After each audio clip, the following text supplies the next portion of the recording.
كابتن كاساس ما منزل ولا تشكيله بها. والله ما اعرف، ما شفت اللعبه. كابتن المدرب يتحمل التعادل لانه نزل تشكيله غلط. مدرب كاساس تشكيله مالته غلط. الخوف والتكتيكات وش الاداء، الدفاع والهجوم.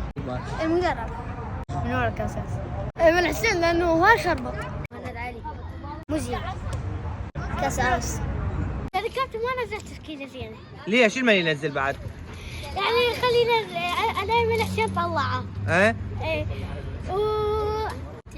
ها؟ ما نزلت تشكيله زينه. مدرب عيب نعسانين ورقبهم ما في حيل راح اعطوه. تحمل التعادل البارحه. المدرب لان ما نزل خطه زينه. مدرب تعادل المنتخب البارحه. من ورا مصطفى كل ساعه يكسر. المدرب لأن ما نزل تشكيلة زينة، يعني ما استقر على التشكيلة. تعادل المنتخب البارحه. المدرب